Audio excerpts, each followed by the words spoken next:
Ndugu msikilizaji, karibu tena kwenye channel yako pendwa, channel ya Story, channel ya MK Story TV, na hii ikiwa ni simulizi yako ya binti tajiri aliyempenda maskini, ikiwa ni sehemu ya 6. Kwanza naomba ulike, ushare, ucomment, chochote kile, na ungana nami katika story mwanzo hadi mwisho. Basi nisikupotezee muda, tuende direct tukaanze story yetu. Basi usiku ule ulikuwa kimya, lakini moyoni mwa Juma kulikuwa na vita. Baada ya Neema kumwonyesha picha iliyothibitisha kuwa Kevin ndiye aliyeiba barua ya Amina, basi Juma aligundua kuwa kwa muda wote walikuwa wametenganishwa kwa hila. Basi alikaa kwenye benchi karibu na hospitali huku akiangalia simu yake. Amina, kumbe hukuwahi kuniacha, machozi yakamtoka. Kwa mara ya kwanza baada ya siku nyingi alipata tumaini, lakini alijua kumwona Amina isingekuwa rahisi. Basi wakati huo Amina alikuwa chumbani kwake. Alikuwa amechoka na maisha ya kufuatiliwa kila dakika. Baba yake alikuwa ameongeza walinzi nyumbani. Hakuruhusiwa kutoka bila ruhusa. Alifungua drawer yake na kutoa picha aliyopiga akiwa na Juma siku walipokutana kwa mara ya kwanza. Basi akaishika kifuani akasema, ningependa kukuona hata kwa dakika moja tu. Hakujua kuwa Juma alikuwa akiwaza jambo hilo hilo. Basi kesho yake asubuhi Neema aliwaita wote wawili kwa siri, na tunajua Neema ni rafiki yake na Amina, na yeye ndo anafanya tena mambo yao, anataka kuunganisha tena kati ya Juma na mwenzake Amina. Basi alimwambia Juma, nimepata njia ya kumfikishia Amina ujumbe bila Kevin kujua.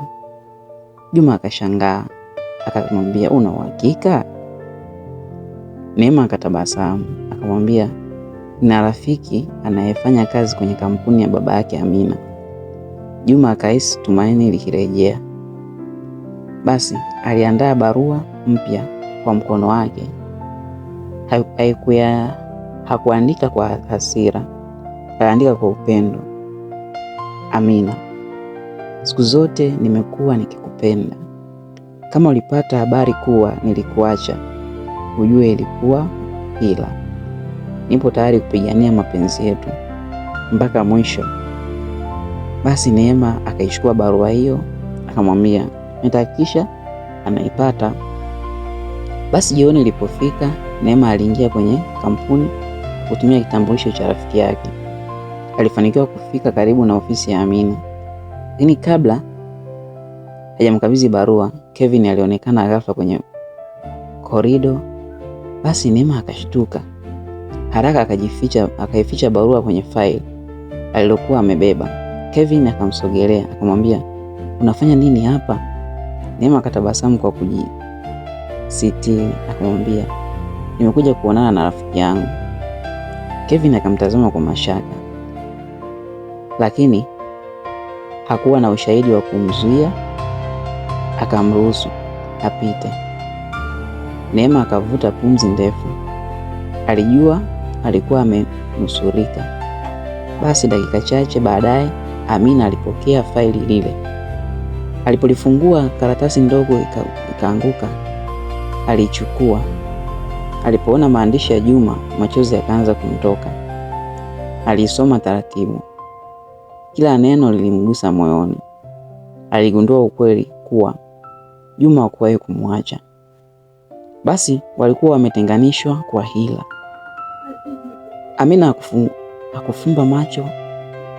Basi Amina akafumba macho na kusema kwa sauti ya chini, asante Mungu, bado ananipenda. Lakini hakujua kuwa kamera ya usalama ilikuwa imerekodi kila kitu, na mtu mmoja alikuwa akitazama video hiyo. Alikuwa Kevin. Uso wake ukajaa hasira. Kevin alipomaliza kutazama kamera za usalama, hasira zilimjaa. aligonga meza kwa nguvu.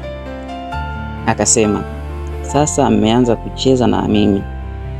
Akamwita msaidizi wake akamwambia, mlete Amina hapa. Basi dakika chache baadaye Neema aliingia.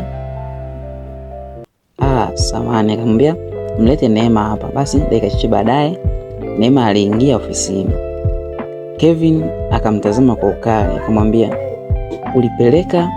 ulimpelekea Amina nini? Neema akajifanya kushangaa akamwambia, sielewi unamaanisha nini? Kevin akacheka kwa dharau akamwambia, usinidanganye, kila kitu kipo kwenye kamera.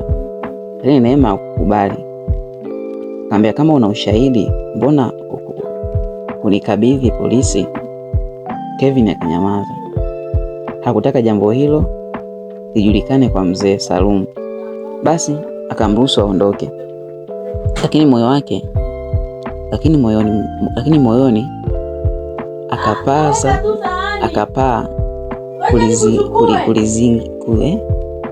kulipiza kisasi. Yani moyoni mwake akaapa kulipiza kisasi. Wakati huo Amina alisoma barua ya Juma tena na tena. Kwa mara ya kwanza baada ya muda mrefu alitabasamu.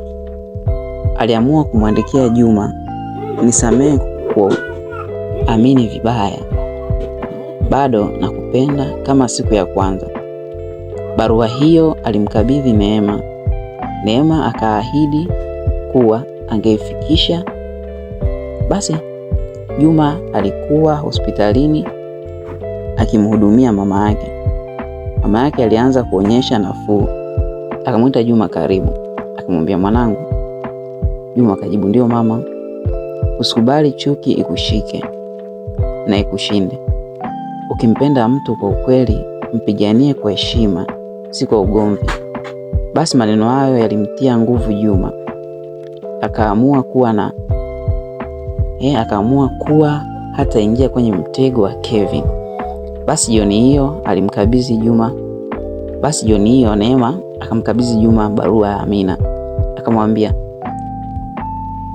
basi Juma alipomaliza kuisoma, macho yake yakaanza yakajaa machozi pale. Akasema, nakushukuru Mungu. Basi kumbe bado Neema bado ananipenda. Akasema, kumbe bado Amina ananipenda. Neema akatabasamu. Akamwambia, ninyi wawili mmechezewa michezo mchafu. Juma akasema, lakini nikutane naye. Neema akafikiri kwa muda kisha akasema, kesho jioni kuna tamasha la kijamii kwenye bustani ya jiji. Kutakuwa na watu wengi hapo, mnaweza kuonana bila kutambulika. Basi Juma akakubali. Lakini Kevin alikuwa amesikia kila kitu kupitia mfanyakazi mmoja aliyekuwa akimpelekea taarifa. Alijua mpango wote. Akatabasamu kwa ujanja. Basi kesho ndio nitamaliza mchezo huu, akasema mshikaji. Basi usiku huo aliwaita watu wake watatu. Akawaambia, hakikisheni Juma hafiki kwenye bustani. Wote wakakubaliana. Kesho yake jioni Amina alitoka nyumbani kama kawaida kwa kisingizio cha kwenda kwenye shughuli ya kampuni. Kwa mara ya kwanza baada ya muda mrefu alihisi matumaini. Alifika bustanini mapema, akawa anamtafuta Juma kwa macho, lakini hakumuona. Dakika zikapita na dakika zikaanza kupita tena. Moyo wake ukaanza kuingiwa na hofu. Hakujua kuwa muda huo Juma alikuwa amezingirwa na watu wa Kevin kwenye njia ya kuelekea bustanini. Basi Juma alisimama katikati ya barabara akiwa amezingirwa na watu watatu wa Kevin. Mmoja wao akasema kwa sauti ya ukali, leo huendi popote. Juma akajibu kwa utulivu, sina ugomvi na nyinyi, ninataka tu kwenda kukutana na mtu ninayempenda. Lakini hawakumsikiliza. Mmoja wao akamsukuma kwa nguvu Juma, akaanguka chini. Akasimama tena. Hakutaka kupigana, lakini alijua hakuwa na njia nyingine ya kujitetea. Baada ya mvutano mfupi, alipata nafasi ya kukimbia kupitia njia ndogo iliyokuwa pembeni ya bustani. Wale watu wakaanza kumkimbiza. Wakati huo huo, Amina alikuwa bado amesimama bustanini. Aliendelea kuangalia saa yake. Dakika zilikuwa zikipita. Macho yake yakaanza kujaa machozi. Labda hata kuja. Basi alipogeuka kuondoka, alisikia sauti nyuma yake, "Amina." Aligeuka haraka, alikuwa ni Juma. Wote wawili wakakimbiliana, walikumbatiana kwa nguvu baada ya muda mrefu wa kutengana. Hakuna aliyesema neno kwa sekunde kadhaa. Macho pekee ndio yalizungumza. Basi baada ya muda kidogo, Juma akasema, "Nisamehe kwa yote yaliyotokea." Amina akatikisa kichwa akamwambia, "Si kosa lako. Tulidanganywa." Juma akamshika mkono akamwambia, "Kuanzia leo sitakuacha tena." Lakini furaha yao haikudumu.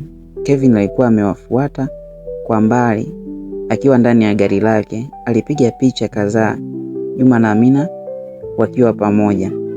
Akatabasamu kwa ujanja, akasema, "Hizi picha zitabadilisha kila kitu." Usiku huo Kevin alienda moja kwa moja kwa Mzee Salum, akaweka picha mezani. Mzee Salum alizitazama kwa makini. Uso wake ukabadilika. Kwa hasira akasema, "Bado wanaonana?" Kevin akajibu kwa sauti ya kujifanya mwenye huruma, "Niliona ni bora ni kuambia ukweli." Mzee Salum akasimama, "Kesho nitamaliza jambo hili." Kevin akatabasamu kwa siri. Alijua mpango wake ulikuwa umeanza kufanya kazi. Asubuhi iliyofuata, Amina aliitwa ofisini kwa baba yake. Alipoingia, alikuta picha zile zikiwa mezani. Mzee Salumu akamuuliza kwa ukali, "Hivi ni za kweli hizi?" Amina akaficha ukweli. Amina hakuficha ukweli, akamwambia, "Ndio, nampenda Juma." Maneno hayo yakamkasirisha baba yake zaidi. Basi akamwambia, "Kuanzia leo hutatoka nyumbani na ndani ya wiki moja utaanza maandalizi ya uchumba wako na Kevin." Amina alishtuka. Machozi yakaanza kumtoka. Alijua sasa mapenzi yake na Juma yalikuwa kwenye mtihani mkubwa zaidi. Na haya maisha bwana, si kwa Amina tu, lakini kuna watu wengine nao wanapitia kama Amina anavyopitia. Unajua sometimes kwenye maisha kuna mambo ambayo tunapitia, wazazi wetu wanatufanya tupitie mawazo ambayo sio mazuri. Kwa mimi nasema sio mazuri, kwa kuwa huwezi kumlazimisha mtoto ampende mtu fulani, amwache mtu fulani. Basi ndugu msikilizaji wangu, na kufikia hapa naanza kusema kwamba ni mwisho wa sehemu ya 6.